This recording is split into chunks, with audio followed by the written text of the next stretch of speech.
Starting to the bottom right, we have the Protoss player up 1-0 in the series. LGIM YoDa.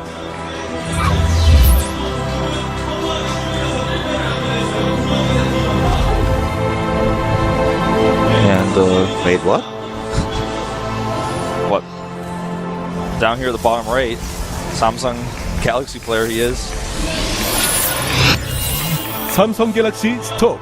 Didn't we just zoom into Stork twice? Introduce him once as YoDa and one. No. Am I crazy? No, you're crazy. That's an OSL pen, I think, by the way. I think I've decided. It's got to be for OSL victory. I just never seen that before, that particular style of it.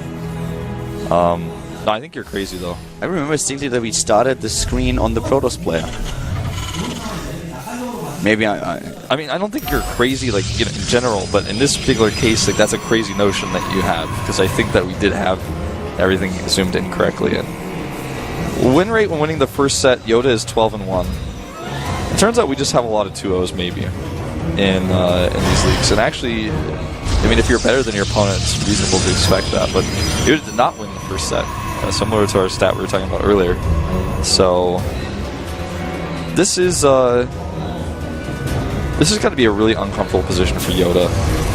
I mean, it's like that game where you know your opponent's going DTs, but you like accidentally canceled your turret or something weird, and then you still lose. You're like, I was supposed to win.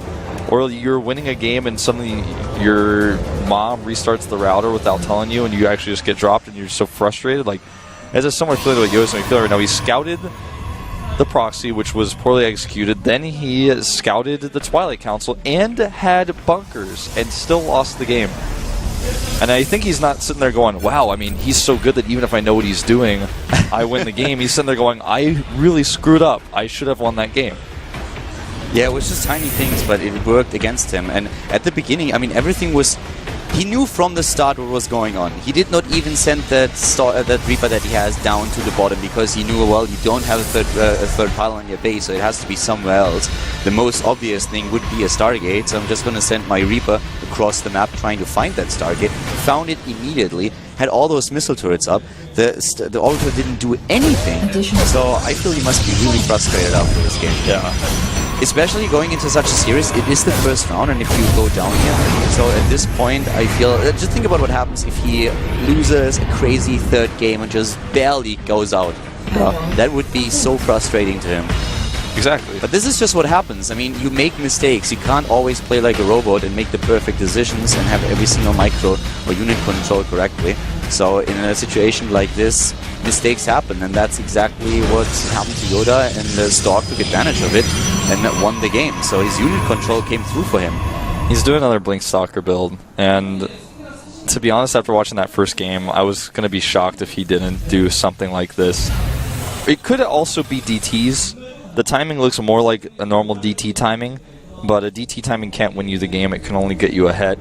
And I think Stork is maybe going to just try to go for a bigger Blink Stalker number off of 2 bases. We'll see, though. Stork, he made a DT or 2 in Starcraft 1. +1 attack upgrade has been started. Marauders also starting in for YoDa. Always great if you're up against the Blink build. That's when they are becoming incredibly useful. But we do see the Dark Shrine this time for Stork, who also adds his own on Forge. So we will have him with a bit of aggression here, starting to just try to kill as much as possible. And of course also hoping for no missile turrets being there.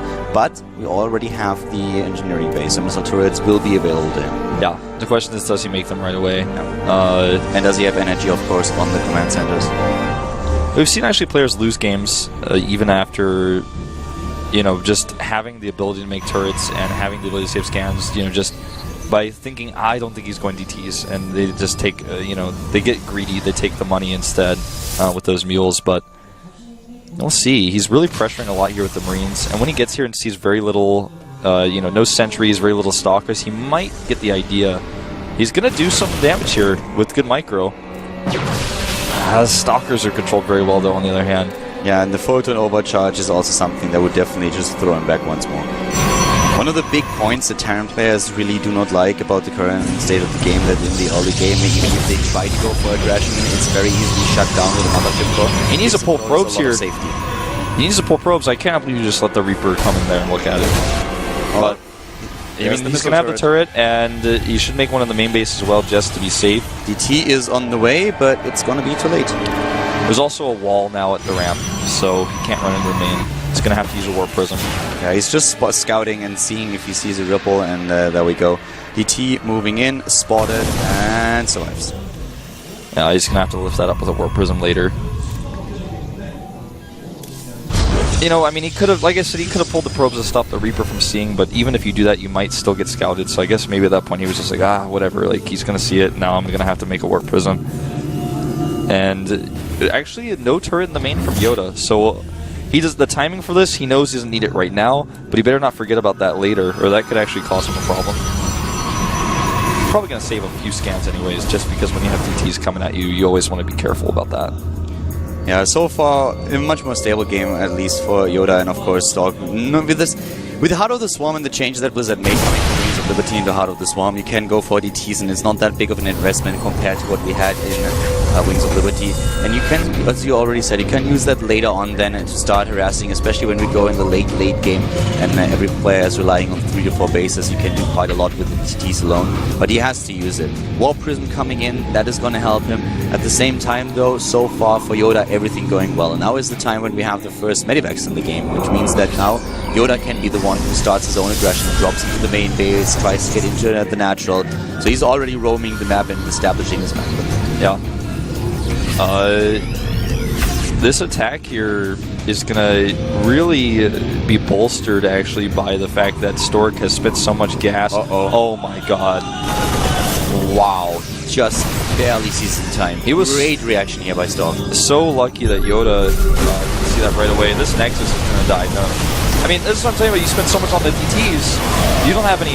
Your Colossi are so late, you don't have enough sentries, and you just, boom, burst down that Nexus. And he also knows that this Warp Prism is coming, so he should have a few units ready in his main base. It's to be expected. He sees it now. It's moving in already. The DT has been dropped. There will be the scan. There it is. Oops, the DT actually getting away, possibly. Wow, that was nicely controlled by Stork. That was well done, but he's still down a base. And down in upgrades. As you can see, the DT couldn't even one-shot the SCV because of the armor. This is not...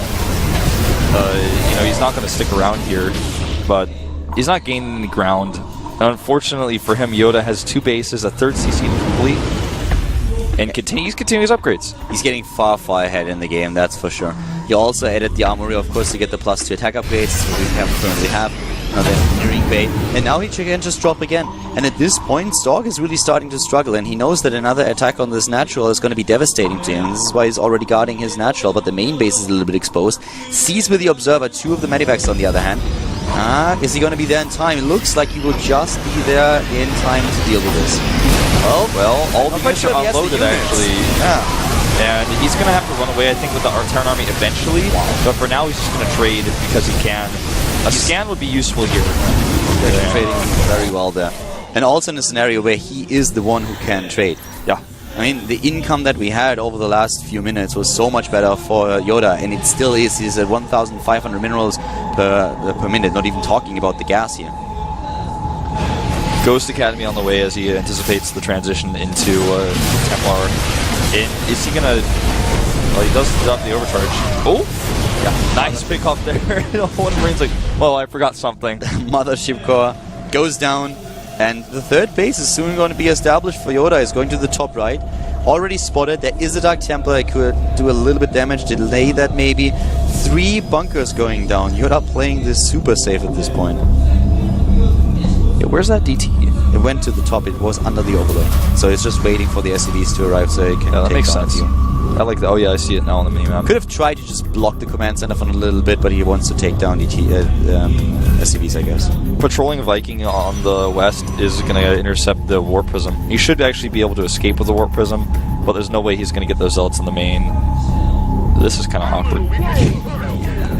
And it should be attacked. Yep, that's the case right now. So the Warp Prism going into the main base. Marines there as well, though, and bye-bye Warp Prism. The Zealot alone is not going to do too much. Well done by YoDa here, just getting farther and farther ahead in the game where he already has it. Should send that DT in at this point, I feel. There he goes. DT was actually not even on hold position. The DT was just going in because he was triggered by the refinery being built. Yeah. That was a... it's just kind of funny when you are down in attack upgrades as a pro against Terran, you can't one-shot an SCV. That was a little bit uncomfortable when that happens. YoDa has such a firm grasp on this game. He's got bunkers to stop any run-bys to the main. He has not a whole lot of Vikings, but his medevac count is so high here. He has to be careful against the Colossus, though. He needs the Mirage, needs those against the bunkers, and here we go. His army should be big enough now to actually take this. The medevac's allowing so much tanking, even the flank from the side, not really a concern of his.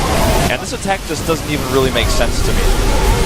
A little bit desperation, I guess, at this point. Everything went against him in the game, but the attack doesn't do anything. The Vikings are in a really good spot there. They're shielded. The ground army alone doesn't stand a chance. The Colossi, the crucial part, not guarded. All of them go down. Army supply is 33 against 80. And there are just no good choices left for Stork. He has a third base that has been spotted as far as I know of by YoDa. One of the units earlier on was to the bottom left. But even if that's not the case, YoDa knows about the position he's in. He can just move down to the bottom and end it here. Yeah, I mean, YoDa's in such a good position that if Stork didn't attack there, he could have tried to switch to Templar and go down that route, but YoDa was already prepared. He has the Ghost Academy. He already has 2 ghosts, in fact. And it's just, when you're this far behind, it's hard to find good choices. And YoDa looks poised to potentially end the game here. He has even upgrades with his opponent, 2-1 versus 1-2. Stork is trying, he's doing what he can. If he gets the Arcades into position at the Vikings, then maybe he can hold on to one of those Colossi a little bit longer. And he's actually forcing YoDa back for now. YoDa stutter stepping his way back, taking down those Zealots. The problem really is the huge discrepancy that we have in the army supply here. Stork so far behind already and just trying to hold on to the space, using the photon overcharge now disadvantage. But the third base, of course, is as a result very exposed. Yeah, he's just going to go... If the army moves away from the photon overcharge, he'll fight it. But if he wants to hide over there, then YoDa's going to flush him out by attacking the third next. He has to move away from the photon overcharge if he wants to save the third, and he just really can't. Yeah. He's just so far behind already, that's really tough for him to make a good call here. It's kind of impossible. Targeting on the medevacs here with the Stalkers a little bit, but this doesn't matter. Scanning here, making sure that the DTs get cleaned up. Base is gone, and GG, we're going to a game 3. GG, and game 3 is going to start. Stork immediately just heading to his coffee. Yeah. He's like, I feel a little sleepy out of that game. Well, Derelict Watcher being our final map. And we don't really know exactly how Stork likes to play upgrade-heavy, defensive Protoss versus Terran like most Protoss are playing right now, because he's just simply not really doing that. Game 2 was a little bit closer towards something like that, but he committed so much to the DTs, which did nothing.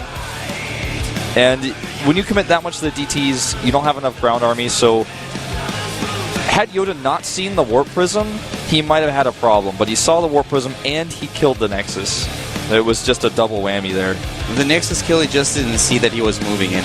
Like, he had an army that could have actually tried to defend there, but yeah, everything was out of position. The Warp Prism alone already had units that were going to the top left. With those, maybe he could have held on a little bit longer, but he just didn't have the numbers there.